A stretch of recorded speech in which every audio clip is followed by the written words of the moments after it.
Okay, just to go over what the springboard is exactly, the boards are about 5 feet in length. It's got a metal clip on the end, and at the end of the clip there's a little lip, and that's it right there. That clip makes all the difference in the world.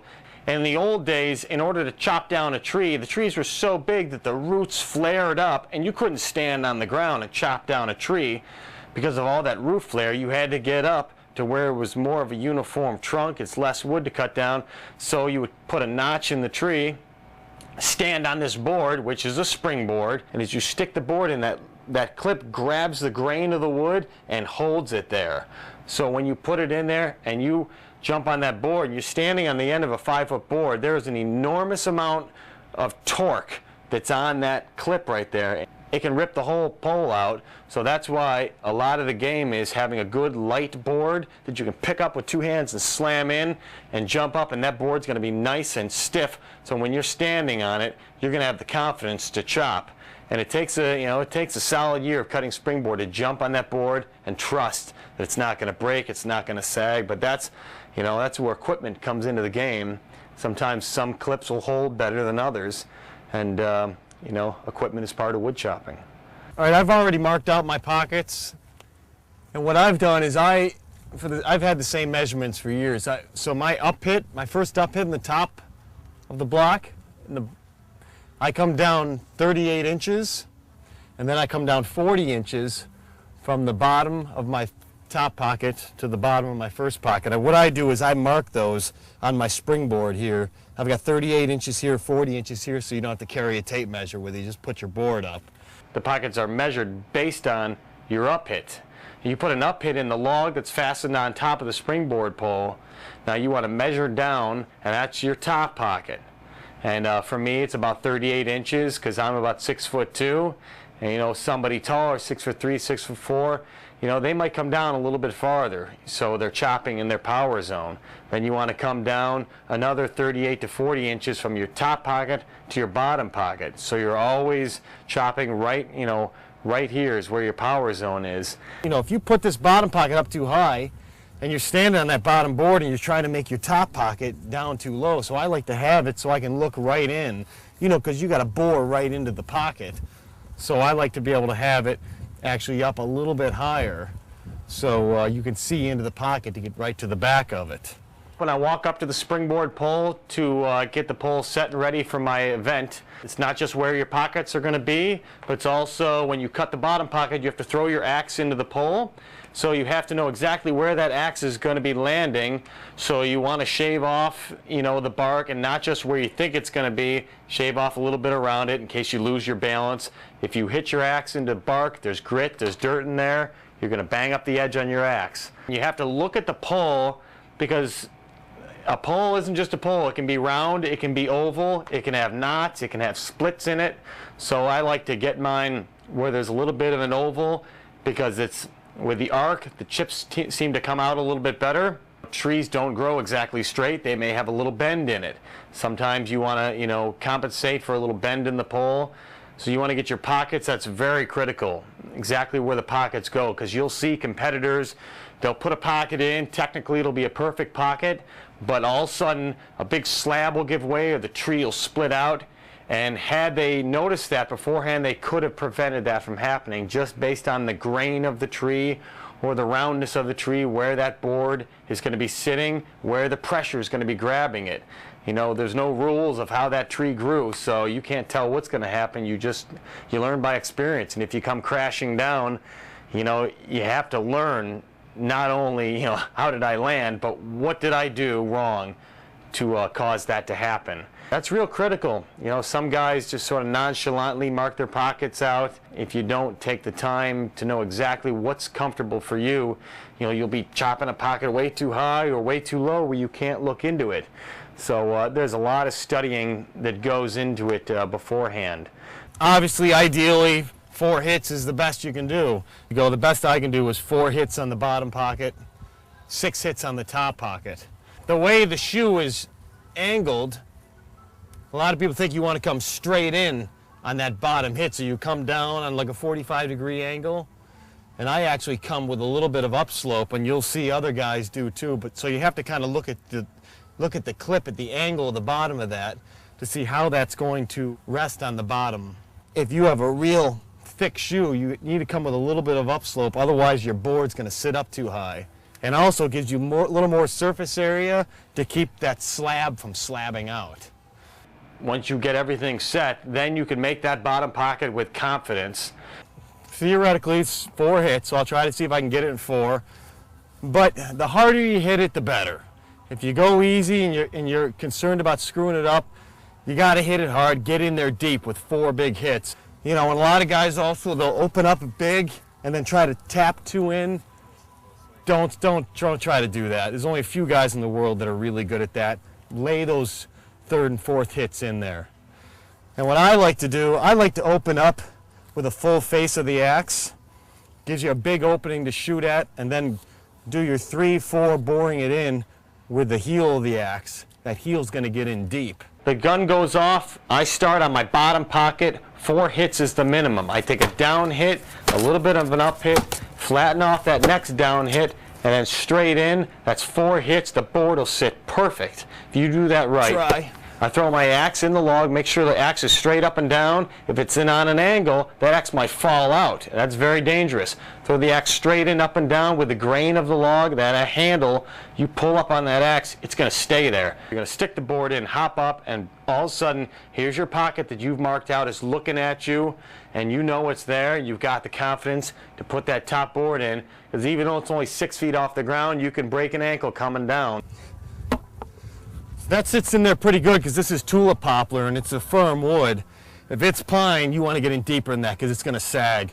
So you want to just, I mean, I have the board sitting like that, upside down. That's the way I like to grab it. Other guys, you know, they have to come underneath here. It's just personal preference. And try to spring, you know, try to spring yourself, pull yourself up with the axe. Shouldn't be too much leg, you should be pulling yourself up. That way your feet are right there. And you're looking right at that top pocket now. Because you want that top pocket, I feel, in front of you as much as possible. You don't want to be chasing it around the tree because you'll lose sight of it, and also you'll start hitting your handle on the corner there. You draw a line straight down, and it should line up with the outer edge of this pocket. So I'd line that pocket up, draw a line straight up, and that's where the corner of this pocket will start. So I'm looking right at it, and you want to make sure you're back on the board. You don't want to be up like this trying to arm chop it in there. But see, I've got 40 inches from there to there. That way I'm looking right at it. And I like to put 6 hits in. Some of the better competitors can put 4 hits in. That's the best. 4 deep hits in the same manner as you put the bottom pocket. Again, coming down with a full face of the axe and then using the heel to get to the back of the pocket.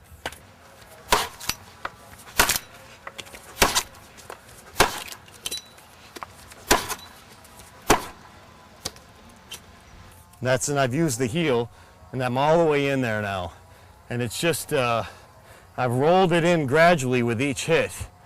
Throw the axe in, straight up and down is the key. Having the axe handle straight up and down, it's less likely to fall out. If you put that axe in on an angle, when you pull on it, it's going to twist and it could come out of the log. So you'll see most of the guys, when they get done, to put that handle straight up and down. And you would think it might come out easy, but it's not, it's in there. Right to the back, and then you can pull straight up, and again, try to learn how to spring and have your feet right there.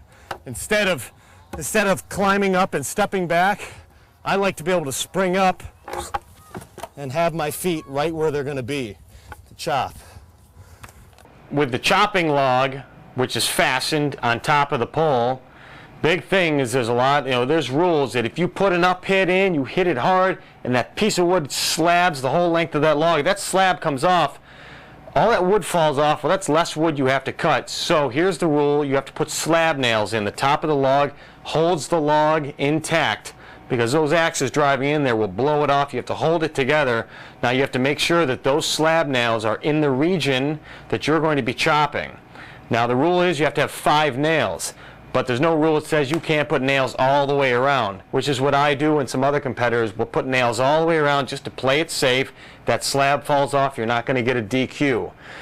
That's the first thing. Another thing, you have a log, and there's hard parts of the log and there's soft parts of the log.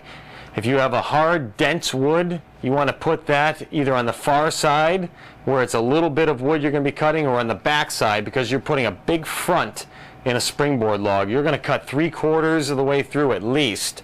So you might as well cut 3/4 of the way through in the soft, best part of the log, and put the hard wood in the back where you only have to take a few hits off.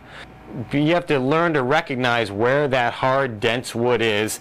Put it in the back side of the log so you don't have to deal with it till you have to only hit a few times in the back. Put your slab nails in. Put your slab nails also down below your, because some competitors, they just slice down, and that slicing motion in the back side of the log, when you're taking it off, those downward slices, the wood can peel off and slab off, and again, that's less wood you're cutting, so you have to put slab nails to hold that wood on there. It's going to force you to cut it. Now this is an 11-inch log. I've opened up about 14 inches, about 3 inches bigger than the log actually is, because you know you want to go anywhere from 3/4 of the way through to 90% of the way through the log. Some guys who aren't as powerful on the back with their backhand go farther through with their strong side. Next thing you want to do, again, find your power zone, and you want to mark that with a crayon. So when you jump on that top board, you're looking right at your marks. You know you've measured it out, you're confident. I open 15 inches, I'm going to be 3/4 of the way through that log. You want to be loose, you know? You want to be relaxed, bend your knees. Your power's coming from your legs and your hips. You don't want to arm chop it. So it just takes a little while to get to that top board and be confident that it's going to hold. When you're confident it's going to hold, then you can sit back and you can really thump the log.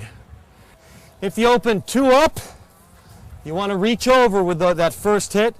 2 down, make sure you reach over, because that's, 90% of the time your log's hanging, it's because you haven't cut the far wood. So really concentrate on that far wood and having a big relaxed swing, and get the axe out away from you. Cock your wrist so the axe is level. The handle's more parallel with the ground. If you come like this, it's called dog legging, when you're cutting downhill, and you're going to have a big wall of wood, and then you're going to pinch yourself. If you came in like that, you're going to end up pinching yourself on the near wood. You want to just make sure that the log is centered right. You don't want to just put it in, pound the spikes in so the log is there. You have to know exactly where those marks are in relation to your top board. So there's a lot to think about with Springboard.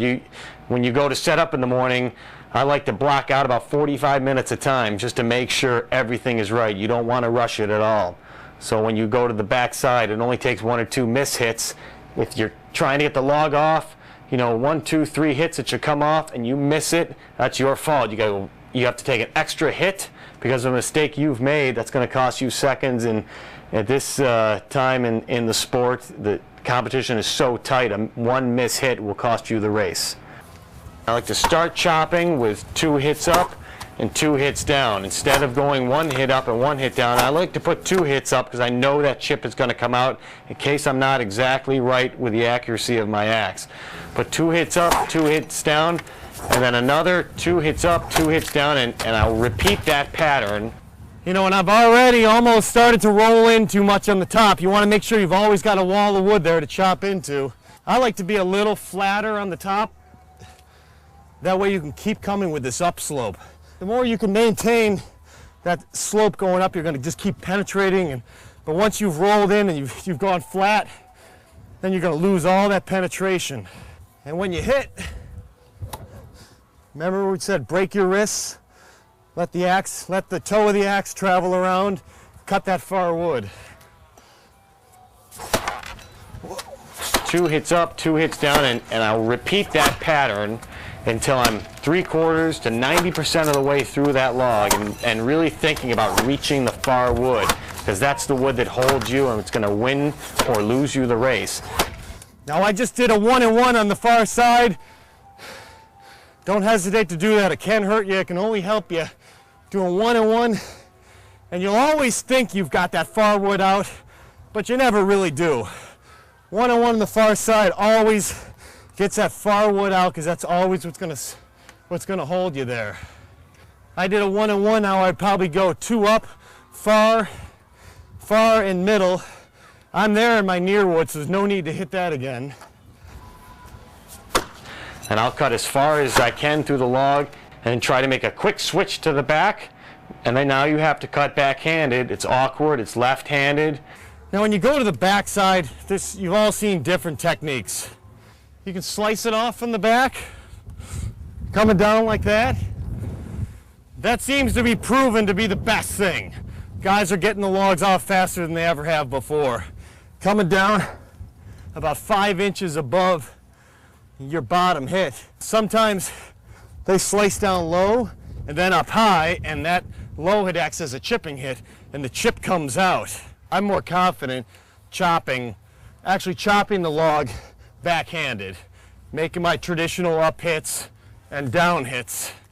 I'm just more comfortable like that. I agree that the slicing mode is actually the best way to go. So if you can learn to do it, have at it. I've tried to teach myself, but I know when it comes to the tournament, I'm going to be more confident what I usually do. You can either do a 1-on-1, let's say the way I do it, chopping it left-handed, and then that gets all that wood out of the way, and your handles, you got all this room for your handle to lay into that far wood, and that's the biggest key, is to have room to hit that far wood off.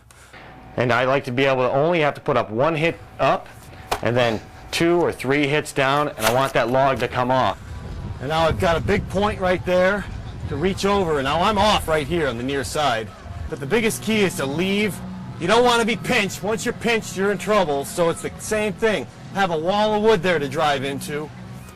2 or 3 hits down, and I want that log to come off, and no more than 4 hits in the back. If I have to go 4, 5, or 6, I've made a mistake, and now I'm losing time. But the idea is to get as much wood out in the front of that log, so when you get to the back, you're confident it's only going to take 2, 3, or 4 hits, and that log is going to come off. If I didn't do that 1-on-1 over there, that thing would be stuck there, and I'd be hitting it and hitting it, and even if I was doing the slicing mode, you'd still be hitting it. You'd be in a lot of trouble, because with the slicing, you've got to have that far wood. So I can say it over and over until you're tired of hearing it, but always get that far wood out. Do a 1-on-1 and reach around, let your wrist go, that axe will travel around, and it'll cut all that far wood. It's not like a standing block. You've got to, when you think you've gone far enough, do another series. You know, you're going to be in the top 3 if you do everything correct. There's 10, 15 competitors out there who can be in the top 3 if they do all of that correctly.